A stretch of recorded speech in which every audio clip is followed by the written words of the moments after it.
Samus approached Yandere Dev, her massive breasts jiggling and wobbling all over the place.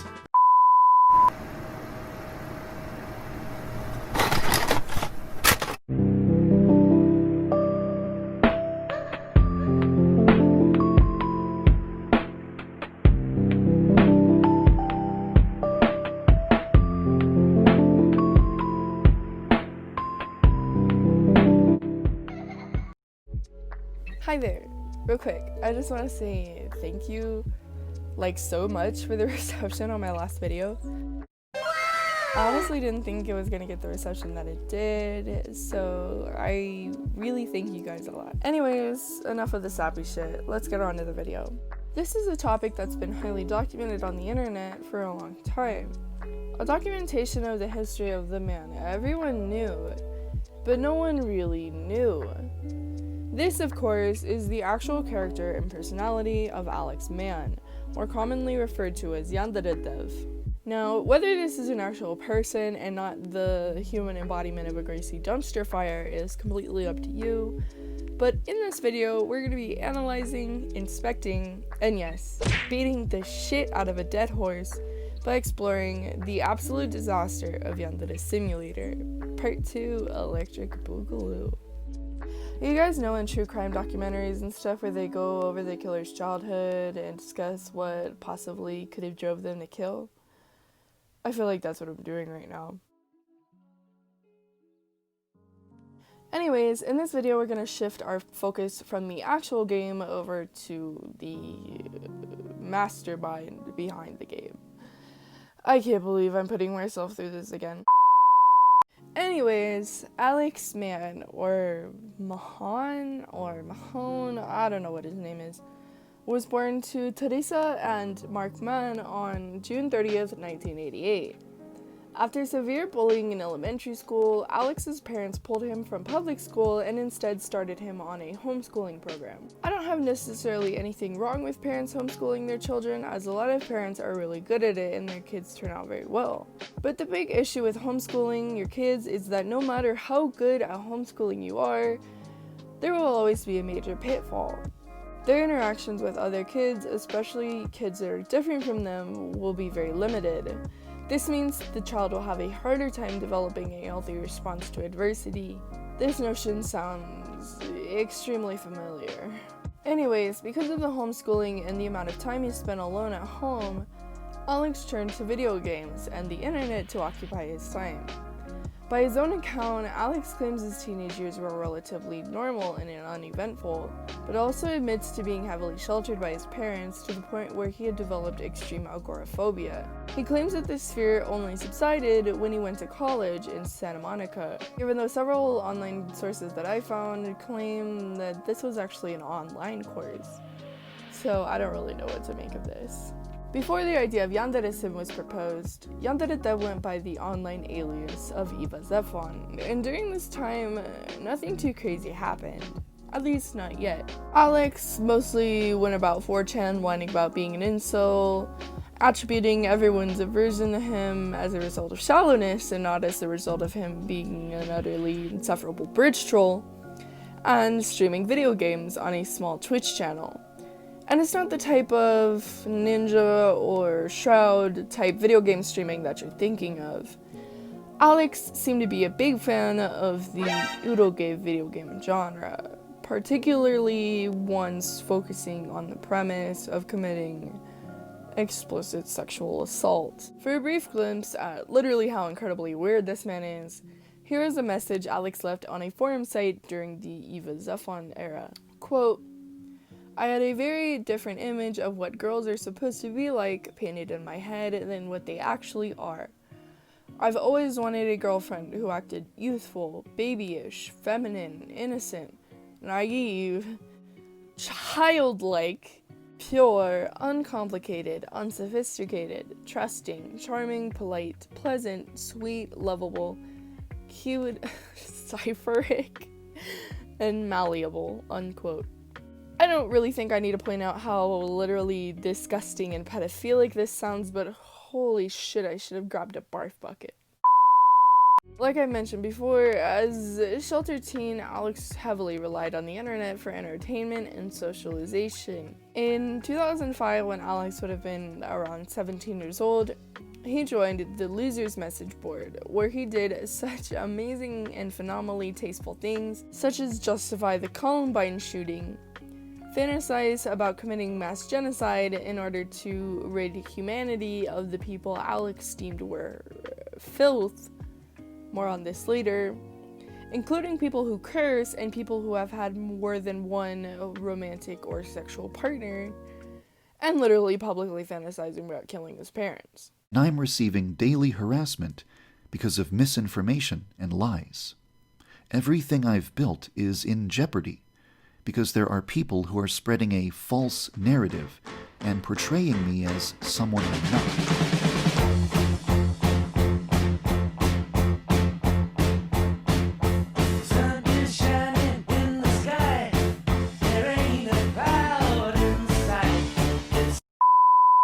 Rightfully so, members of the message board became concerned with Alex's increasingly distressing behavior, but Alex did not listen. Instead, he became extremely passive-aggressive and defensive towards the members and admins until he left, and he was subsequently banned from the site, probably in a justified attempt to shut the door behind him. After Alex's initial shun from the communities of the internet, it was time for Alex to try Plan B, which was utilizing his game developing experience, and believe it or not, Yandere Sim wasn't actually the first game Alex had ever developed. Back in January of 2014, Alex proposed the idea of Lunar Scythe to 4chan, as well as sharing some prototypes of the game. Lunar Scythe was a side-scrolling hack-and-slash video game based around a character called Luna who wants to rid the world of human filth by going on a killing spree. This idea, like many other of these original ideas, were heavily influenced by anime. Obviously, this made Alex the internet laughingstock on the message boards, as he simply didn't listen to the suggestions of others, even if they were positive. It just spanned art of the same main character drawn by different artists. However, it seemed Alex's luck was about to turn. Later on, in April of 2014, Eva Zephon returned to 4chan under the pseudonym Yandere Dev and proposed the idea of Yandere Simulator, a stealth assassination style game where you play as a lovesick Yandere using violence and brutality to keep people from her senpai. This was a suggestion that ended up getting reasonably good reception, especially for a site like 4chan. He ended up taking this idea and running with it, as it seems only 3 days later after the original 4chan post was created, the Yandere Sim website and the Yandere Sim YouTube channel were both subsequently created. In the months to come, Yandere Dev would update the blog and YouTube channel on a frequent basis, showing off game progression and prototypes. At its earliest stages of development, the game was actually off to a good start. The changes and updates were rolling out at a steady pace, and the game's concepts weren't necessarily terrible. A game receiving constant updates produced by a single developer with no monetary backing was something to keep an eye on. This influx of positive reviews was also matched with its share of criticisms, as these things usually tend to do. Which brings us to our next point. As I've mentioned already a few times, Yandere Dev isn't exactly in love with the idea of criticism. So much so that he will go to extreme lengths in order to ensure that such claims against him are either ridiculed or straight up deleted entirely. In fact, he ended up buying the entire Yandere Sim subreddit for around $3,000 to assure that these negative criticisms about him or his game would never see the light of day. In perhaps the most juvenile and childish act I've ever seen, Yandere Dev, in his infinite wisdom, decided to remove the entire downvote feature from the sub, effectively making it his own personal echo chamber where the positive comments are the only comments, which honestly, as a creator, doesn't really make a lot of sense to me. Even hypothetical scenarios about creating something that never garners a single word of negative criticism doesn't necessarily appeal to me. I don't want to get too philosophical here, but we as humans and as creators aren't perfect. Therefore, most things that we will create will end up having flaws. Being a content creator, criticism is the lifeblood. Criticism is how we are able to improve our creations in ways that were previously unavailable to us. So I really don't personally understand his position in the matter at all. In this section of the video, I have to heavily rely on speculation, and I also really don't want to get sued, so I want to clarify that everything I'm about to claim, suggest, or imply is alleged and is not a definitive fact and not to be taken as such. Please have mercy on me, Susan. Now, you might have gotten thus far in the video series and been wondering why I've been so harsh on the guy. But trust me, I don't hate him. I don't have some sort of personal vendetta against Yandere. But what I do hate is the fact that over the past 6 years, he's accumulated almost $500,000 worth of money from his fans between Patreon, his YouTube channel, and his merch sales, and has yet to spit out even anything remotely respectable. I don't think I necessarily need to spell out what's happening here, but I will simply for the sake of conciseness. Yandere has a young audience. We know that, so does he. He drops what's essentially a breadcrumb trail of content for his primarily younger viewer and player base in order to ensure their financial support. He even mentions he caps his monthly salary at around $3,500 a month, and that he uses the extra money in order to compensate volunteers. But this is extremely confusing, seeing that only 2 out of the 65 volunteers that spent their hard-earned time, money, and assets on the game never got compensated. And Yandere claims that in the peak of his Patreon career, he earned a surplus of about $25,000. But if only 2 volunteers got compensated, where did this mysterious pile of $25,000 go? He surely didn't give $25,000 to 2 volunteers. He then goes on to essentially manipulate his audience and his supporters even more by saying if his monthly income drops below a certain amount, he will only, quote-unquote, occasionally work on Yandere Sim, and that will become a hobby instead of a full-time job. This is just absolutely ridiculous to me.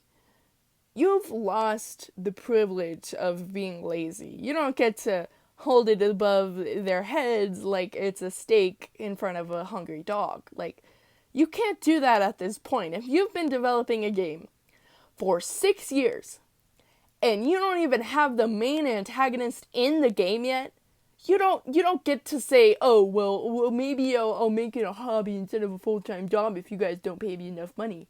I don't know. Maybe you'd get more money if you produced literally anything that wasn't utter, complete garbage.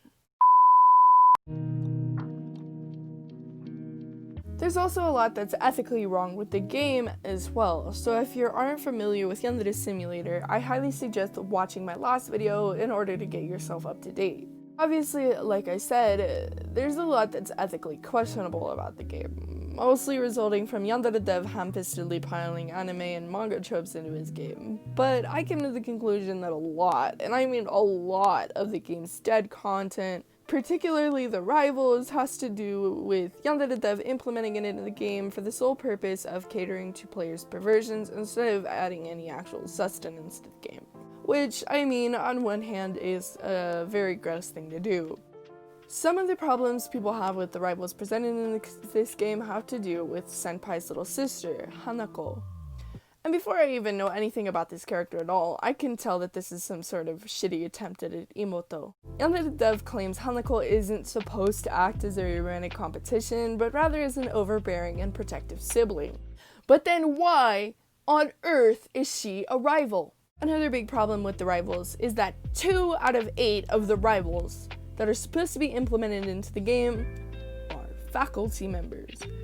And anyone with even a handful of brain cells will be able to tell you that student-staff relationships are not only illegal, but morally and ethically wrong.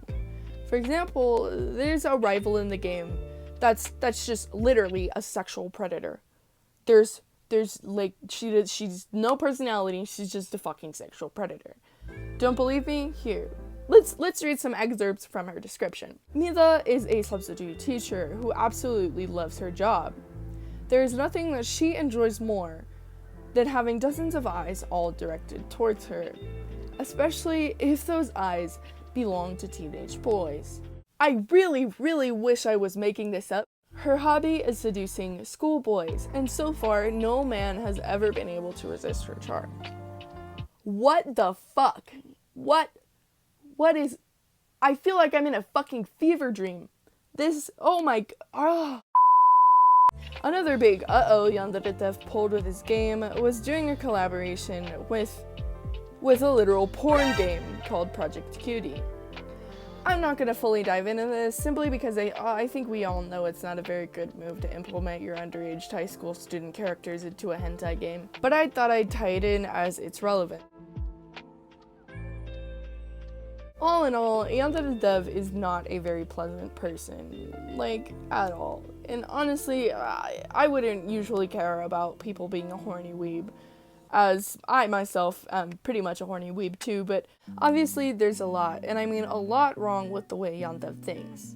For example, instead of the typical insane reaction of being utterly disgusted by pedophilia, he literally went on a rant about how he believes that there shouldn't be an age of consent, and people should be licensed to have sex. Fuck. Dude, let me pull out my fucking sex license. I'm licensed to fuck. We're not going to get into every single questionable thing this man has done, mostly because I don't want to sit here for 3 hours, and I'm not going to fully sift through and explore Alex's dirty laundry. Frankly, I don't want to. And like I said, I'm not out here to personally antagonize him. I'm referencing these incidents because I want you guys to truly see what type of person this man is. And I strongly advise you to reconsider supporting and especially financially supporting this man. It's pretty obvious at this point the game's never going to be finished, at least not while in the hands of this man. Don't announce your game too early, or don't constantly give people looks at your game's development, because it's just going to make them more impatient when it doesn't come out or when you can't release updates on time or whatever. Thank you guys so much for watching. If you liked this video, please consider leaving a like down below and subscribing to my channel so that you don't miss any new videos. I hope you guys have a wonderful day. God, I feel like a weight has been lifted off of my shoulders. Thank God I don't have to. Jesus!